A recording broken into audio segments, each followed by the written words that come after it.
মৃত মানুষের কণ্ঠ কি আবারও যুদ্ধের ডাক দিতে পারে? ইতিহাস বলে না, কিন্তু ডিজিটাল যুগে সেই অসম্ভবকে যেন সম্ভব করে তুলেছে মধ্যপ্রাচ্যের সাম্প্রতিক এক ঘটনা। একটি পোস্টে জুড়ে দেয়া একটা ছবি আর কয়েকটা শব্দেই নতুন আতঙ্ক ছড়িয়ে পড়েছে বিশ্বজুড়ে। শুক্রবার ভোরে সামাজিক যোগাযোগ মাধ্যম এক্সে একটি রহস্যময় পোস্ট সামনে আসে।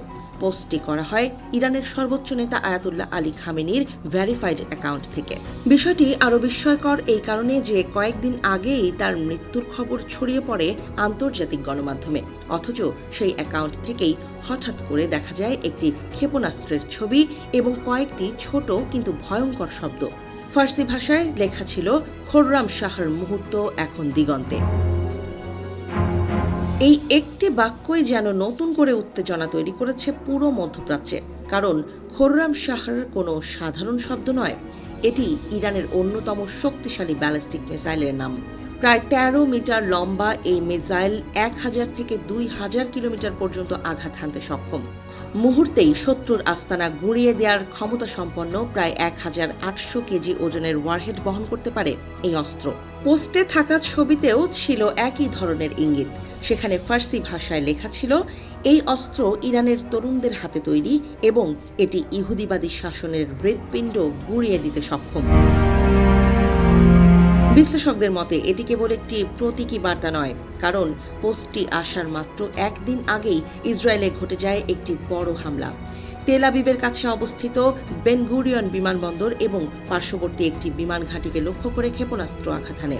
ইসরায়েলি সামরিক সূত্র বলছে, হামলায় ব্যবহার করা হয়েছে খোররাম শাহর 4 ধরনের মিসাইল। ইরানের সামরিক বাহিনীও পরবর্তীতে এই হামলার দায় স্বীকার করেছে বলে বিভিন্ন প্রতিবেদনে দাবি করা হচ্ছে।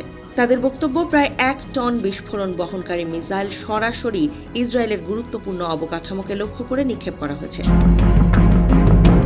এই ঘটনার পর থেকেই তীব্র উদ্বেগ তৈরি হয়েছে যুক্তরাষ্ট্র ও ইসরায়েলের নিরাপত্তা মহলে। ওয়াশিংটনে রাজনৈতিক উত্তেজনাও বাড়ছে। বিশেষ করে সাবেক মার্কিন সামরিক কর্মকর্তারা প্রশ্ন তুলেছেন প্রেসিডেন্ট ডোনাল্ড ট্রাম্পের ঘোষিত সামরিক পরিকল্পনা নিয়ে। তাদের দাবি, কথিত অপারেশন এপিক ফিউরি আসলে বড় কোনো কৌশলগত সামরিক পরিকল্পনা নয়, বরং এটি যুক্তরাষ্ট্রের আসন্ন মধ্যবর্তী নির্বাচনের আগে রাজনৈতিক সমর্থন আদায়ের একটি প্রচেষ্টা হতে পারে।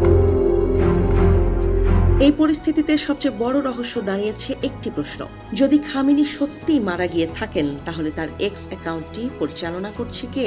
কেউ কেউ মনে করছেন ইরানি বাহিনীর ভেতরের কোনো কট্টরপন্থী গোষ্ঠী এই অ্যাকাউন্ট ব্যবহার করছে।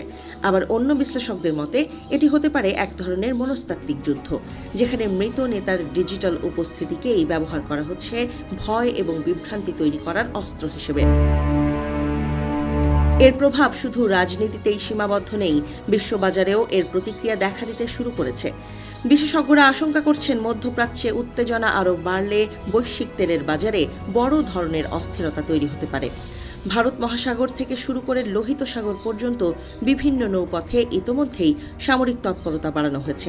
এমনকি ভারতের কিছু নৌঘাঁটি ব্যবহারের গুজবও ছড়িয়ে পড়েছে, যদিও সেই তথ্য এখনও নিশ্চিত হয়নি।